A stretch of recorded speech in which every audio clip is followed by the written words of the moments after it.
Are wall tents dead? Well, a lot of companies are still making them, so someone must be buying them, right? Let me present to you Exhibit A, the White Duck Alpha Wall Tent. Let's take a first look at this tent and talk about wall tents in general, the who, the when, the why, and the what for. So what is a wall tent anyway? Well, wall tents are large, durable shelters that are typically made of canvas and poles. They're really designed for extended stays and have large interiors that accommodate groups or a whole lot of gear.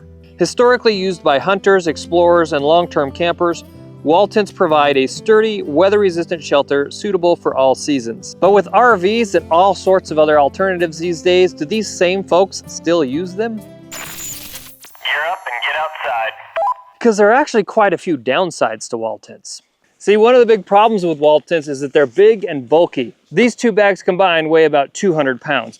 So you've got to split them into two. This one has the tent, and this one has the poles, the hardware, the tools, all the other stuff. So for a regular Joe camper like me, limited portability means I'm probably not gonna use this all the time, or maybe it's not the right kind of tent for me. It takes up a lot of space. Well, heck, it took up half of the bed of my short bed Ford F-150 pickup. That said, I'm not sure it is regular Joe campers like me that are the main guys using this stuff. As that regular guy, one of the questions I have is, how do you even find a place where you can pitch this tent? It's so big. You've got to have a pretty big area. So if you're showing up to some Forest Service campground, I don't imagine being able to find a tent pad very easily in most places that would accommodate it, right? So you've got to be limited in where you can put it. You just need a lot of space. But then again, I'm often camping in dispersed camping sites on BLM land or other public land. And so I can often find areas with a lot of space. And I'm sure others that use these tents do the same. Wall tents are often thought of as being complex to set up and difficult. And I get it. It does look like a lot of stuff when you get it out of that bag. But I gotta say, I've set up a lot of tents. And while this one is bigger poles, bigger everything, it's not too hard. Minus filming time, I probably only have about 10 minutes into this so far. I really like how intuitive this is actually. And I like how they have the galvanized joints. Those are steel, by the way. These poles are aluminum. The galvanized joints are color-coded. The center ones are kind of that bronze brassy color. The edge ones, outer wall ones, are silver. So, I like those feet too. That's clever. Don't tell my dad, but I haven't consulted the manual yet. I did watch their how-to video on YouTube, though. Now, which end is the front? That's the question. I am flying solo today, so I gotta figure this out by myself. That is definitely the door. Here goes. Boy, that does feel like some heavy duty canvas. Nice.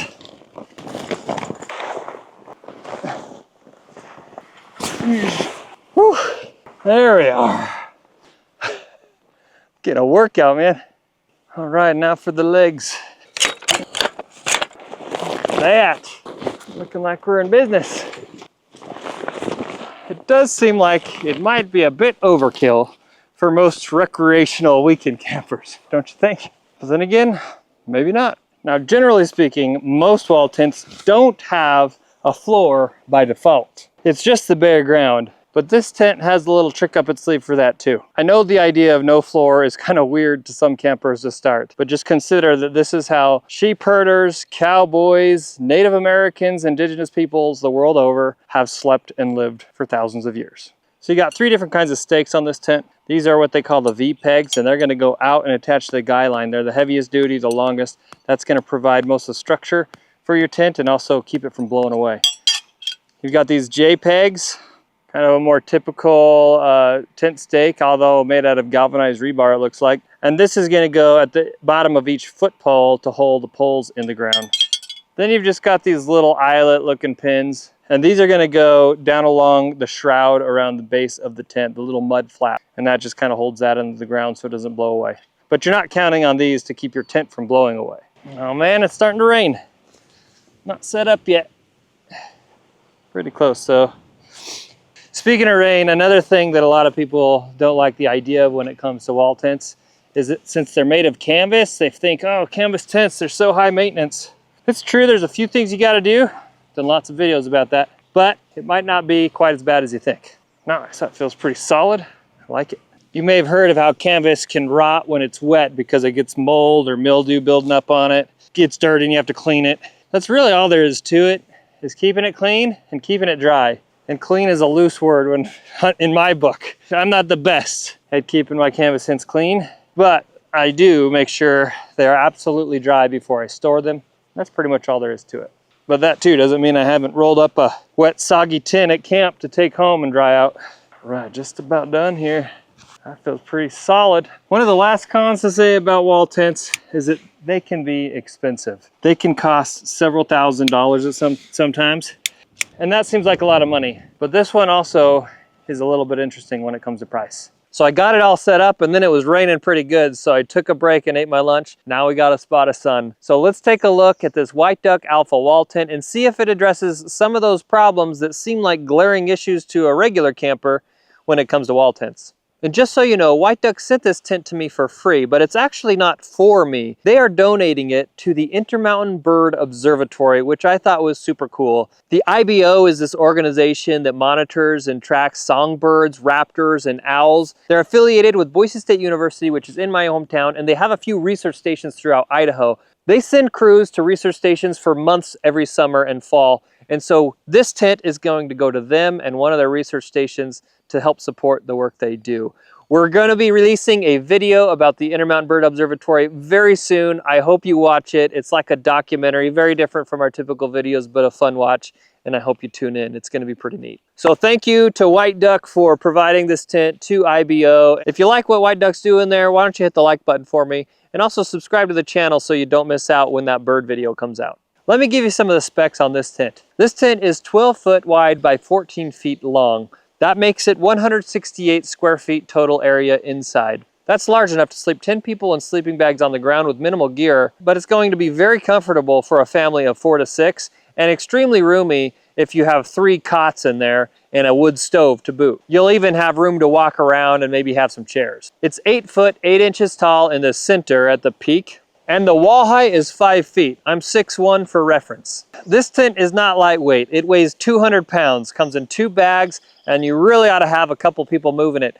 When I was doing it by myself, I was basically just dragging it around. They do offer 6 sizes in this Alpha wall tent, starting at 8 foot by 10 foot, all the way up to 16 by 24 foot, which is more than double the area inside of this tent. The price for a 12 by 14 size like mine is $2,150, shipping included. If you want the special fire retardant treatment on the canvas as well, it's $2,400. But the prices range from as low as $1,650 all the way up to $4,300, depending on the size and options. The fabric is a 10-ounce Army Duck cotton canvas material, so it's an organic material. It is treated for water repellency. And this tent is an imported product. It is not made in the USA. So how well does this Alpha tent address some of those general issues about wall tents? First of all, this one is still pretty big and bulky, so it's not the easiest to move or transport around. But they've done some things to make it lighter and more compact compared to other wall tents, namely with the poles. They're aluminum poles, so that already cuts a lot of weight compared to all steel. And they also collapse down, fold in half. So while it is still 200 pounds, that's probably quite a bit less than some other wall tents. And while it's still large and you can't just pitch it anywhere, you're gonna need the space for it. It was much easier than I expected to set it up. And this was my first time ever pitching a wall tent, to be honest. If I were just focused on setting it up, I bet it would have taken me 30 minutes to an hour, somewhere in there. A lot of times it comes down to the stakes for me. How hard are they to drive? Let's take a quick look inside. I like that door, actually. I like how it buckles like that. But then you've also got a zipper, because you don't want to always have to zip it. And you could just keep those flaps closed like just with a single buckle if it weren't bad weather. Cool that you have both a mesh panel and a canvas panel too. So you could open that up for airflow. I like my airflow. Put these up here for a minute. This is a real nice heavy duty 16-ounce PVC ground sheet. I think I gotta lay it out long ways first. It even goes the entire length and width of the tent. I don't even really need this now, but I'll lay it out in part so you can see how it works. But as you can see, if I did pull it tight in the corners, it has these black straps that will tie around each of the poles. And that's gonna give it a nice secure fit all the way around. The important thing to note here is that if you want a wall tent and you want a floor, but you don't want to have to pay a premium for an add-on to get that floor, the White Duck Alpha includes it, which is a pretty sweet bonus. And this Dynaduct cotton canvas is super durable and probably easier to maintain than you might think. If it's ever dirty, you can just clean it with just usually water and a really soft bristled brush. It's best if you do that even while you're out at camp before you roll it up to take it home so it can dry out. And that's the most important thing with these canvas tents. You just gotta let them dry out completely. But if you know you're going to be pitching it and using it in some kind of long-term installation or place where it's going to be wet, either from a lot of rain or just high humidity, then one good idea might be to put a tarp, a plastic tarp or canopy over top of it. But your real enemy is actually not the water with canvas, it's the sun. So don't overthink this too much. And while any tent in the thousands of dollars is an expensive tent, this one is very competitive when it comes to wall tents. There are some that cost more, there are some that might cost a tad less, but you will be hard pressed to find a wall tent that has this many features, which are often paid upgrades in other tents. For example, a mesh door in addition to your solid door. Being able to tie up the solid door and then have a zipped closed mesh door to keep the bugs out in the nice weather in the summertime, but still let plenty of air flow through there is something you don't often find in a wall tent, because many people only use wall tents in the fall or winter in the cool season, so they may not prioritize that. But one of my favorite features on this tent is the windows. Windows are almost always a paid upgrade on a wall tent, and even many other types of canvas tents as well. But this one has them, and four of them, 2 on either side. And then you've got some mesh. More airflow is my friend. But besides that, you can just enjoy the light of outside without getting the weather from outside. So if you don't want the wind, say when you're camping in the fall and it's blustery cold outside, but you just want a little daylight, open up that outside solid panel and you can still see, because it's got this clear plastic window, which is another type of add-on you usually see from other manufacturers. But when you do want the airflow, you can open that up too. I love that. Although I do wish they would have made these toggle straps longer in here, because this kind of plastic is really hard to roll up, especially when it's cold. In the winter, that would be a bore to get compacted enough without causing damage to it. And it's hard to get that strap around. But there's easy fixes for that, not a deal breaker. All right, let's do a walk around and just look at some of the other features. I'm gonna start with something unique to White Duck tents, and it's this right here. That's like bungee cord material right there, elastic stretchy material. Then it's got a kind of a nice stiff nylon webbing around it. That is attached to your guy lines, and that's what goes down from there to your stakes. The benefit of this system that White Duck puts on their tents, which I believe is proprietary, is that it is supposed to help in really windy conditions. So it's not jostling or stretching your fabric too much or pulling apart seams, because it just gives it just enough give when you're experiencing inclement weather to where it makes it a little more robust. That's pretty neat. I've had good luck when I've camped in White Duck tents. I honestly don't know if that's revolutionary if you compared that to not having that, but I think it's a clever feature. I really like how they've done the drainage on this. So you got a decently steep pitch roof, which is important on these A-frame style tents. But here you've got a few inches of overhang so that it's not going to run water down on your tent. That will help reduce mold buildup and problems over time, and it's just more effective. You don't have that on the back though. It's just a straight flat back. Speaking of, the guy lines are actually made of a polypropylene rope. Nothing fancy, but they do the trick, and they do have little reflective bits in there to help see where you're at night with your headlamp. And then they've already got a toggle on there that makes it easy to cinch them up tight. I thought the stakes were all of really nice quality. These are some super heavy duty ones. These are really gonna do most of the work to hold your tent in place. These little pin ones do a fine job of keeping the mud flap down. And since I'm only setting this up for the day, I didn't put the JPEGs in, but the little JPEGs or other tent pegs, normally you'd put them right in the feet here, and that would just give you additional security holding the whole frame to the ground. Before it rains too bad, I'm going to try to show you a few more things outside. I really like this front eave. It sticks out, I'd say, 18 inches or so. And these poles here are little short bits. That's why you had a 4-way junction on the front face of the tent, so that at the end you could stick this out. It's going to help keep water off of the entryway, but it's also going to allow you to maybe hang stuff. Hang a lantern, I don't know, hang a deer skin, whatever you're doing.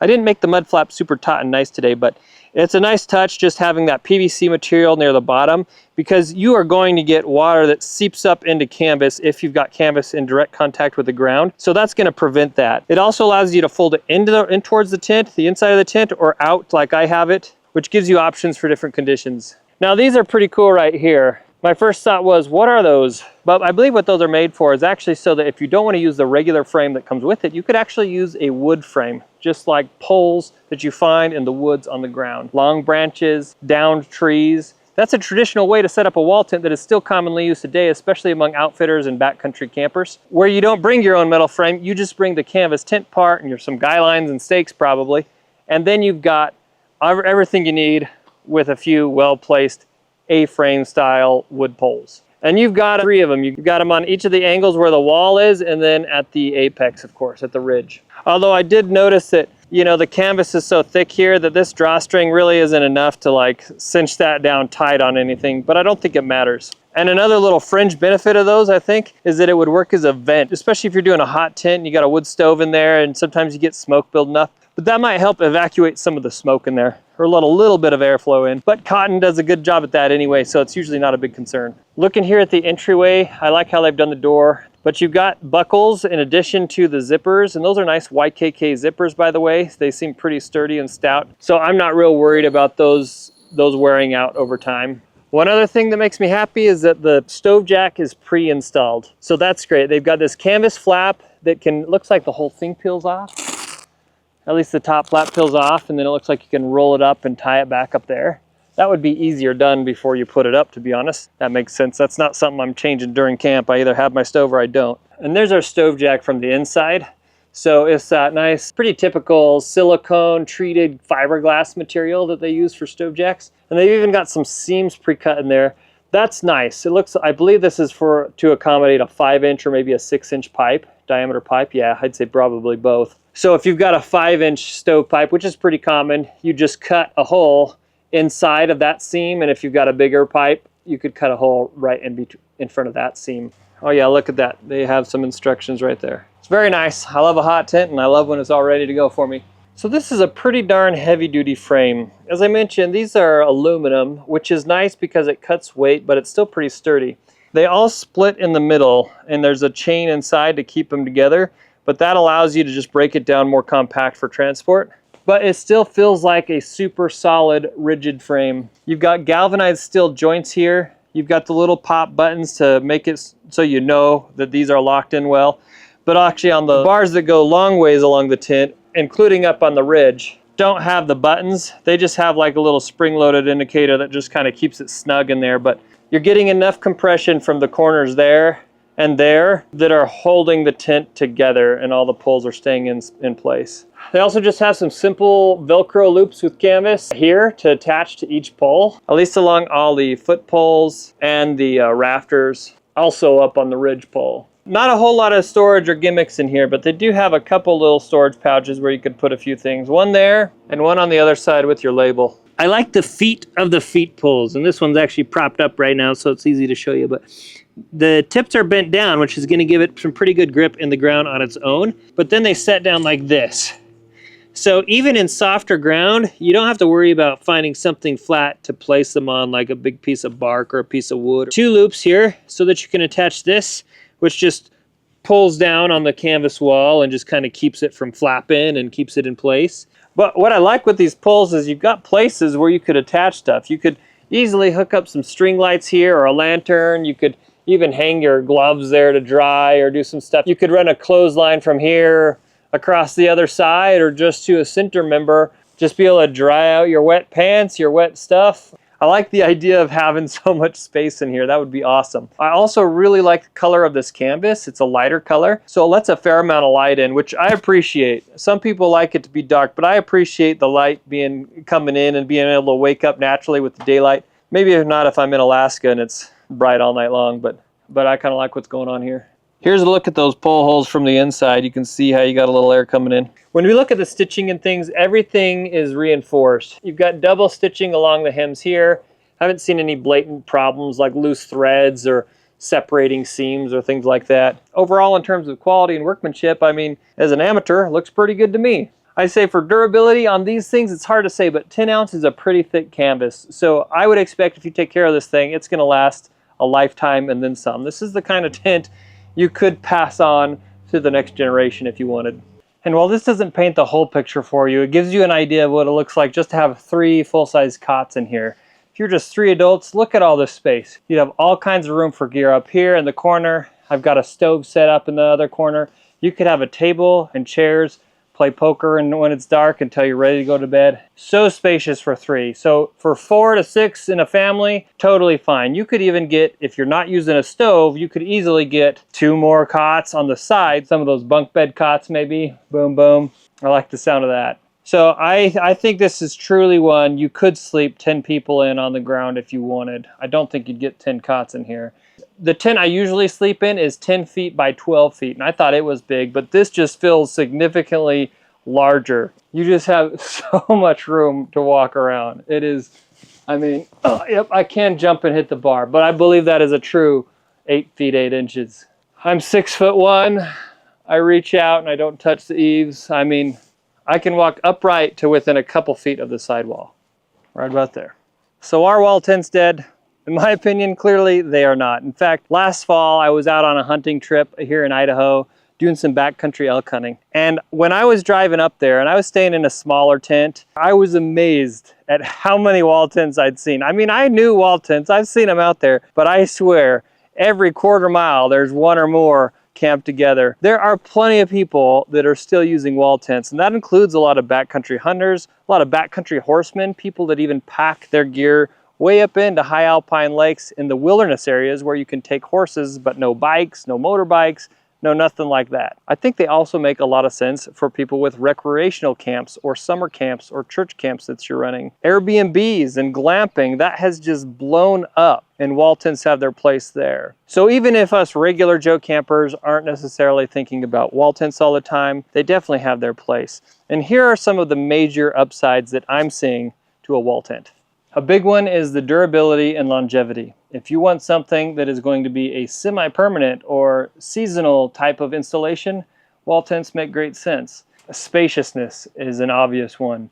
You want a lot of space, you get a lot of space. This is 12 by 14. This is on the, I think, 3rd from smallest size that White Duck makes, and it feels huge. You could do a lot with this much space. Weather resistance. So they're going to stand up to just about any kind of weather. Why do you think that Alaskan backcountry hunters and outfitters use these tents? You've got a steep pitch of a roof that's going to shed rain, that's going to shed snow.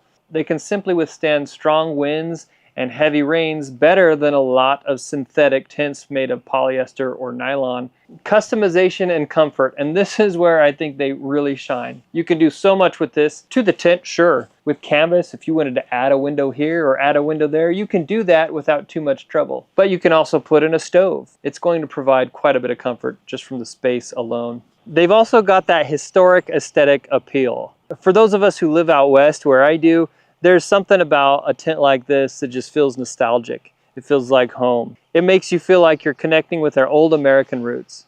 The White Duck Alpha wall tent is incredibly versatile, but in a very different way than most of the tents I review. This is not versatile in the sense that, hey, let's throw this in the back of the Subaru to go on a quick weekend camp out type of thing.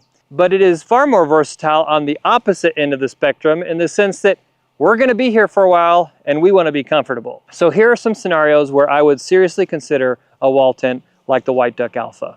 Extended camping trips. If I'm going to be out there for a week or more, it might just make sense to take some extra cargo with this wall tent and be extra comfortable. Plus it gives you plenty of living space for inclement weather and some storage space for gear and supplies. Family camping. Now I've got other tents I like to take when I go camping with my family too, but this wouldn't be a bad option. I'd still probably only want to use it for extended trips just because it is more hassle to transport and use. But one interesting scenario might be where your family has a cabin in the woods, but you need some extra space sometimes. Maybe have one of these out there in the lawn, because a couple $1,000 for a tent like this is a whole lot less than even a well-used tent trailer that could sleep a few extra bodies, let alone a nice hard side RV. Take it down in the winter, bring it back up next summer. Hunting trips. I was pretty jealous of a lot of those guys I saw camping out along the river in these nice big wall tents last year. You've got plenty of warm, heated space to kick back and enjoy the long nights with your buddies on a hunting trip. A cook tent or a mess hall. I think this makes a lot of sense for places like research stations or church camps. I know that's how IBO uses one of their canvas tents. Maybe that's what this will replace. That's where their crew kicks back, eats lunch, dinner, breakfast, cooks their meals, the whole bit. Winter camping. This would be kind of a pain to set up on top of deep snow, that's for sure. But in a lot of winter camping scenarios, it would be wonderful. Group gatherings like family reunions and weddings. This would give you space to socialize and kick back. It'd be a nice social hall, even a dance hall. And finally, maybe some temporary living quarters. Maybe you've got a remote property or a spot you can put a tent like this, but you can't afford right now with all the building costs to actually build something to live in.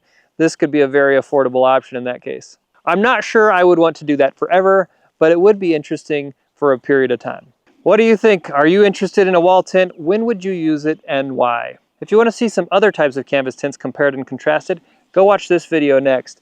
And I also invite you to sign up for the Honey Hole email newsletter, where we will send you 5 outdoor gear deals every week. You'll be entered into weekly gear giveaways, and I share lots of stories and anecdotes about new gear I'm trying out and some of my adventures outdoors. Check it out, link below. Now gear up and get outside.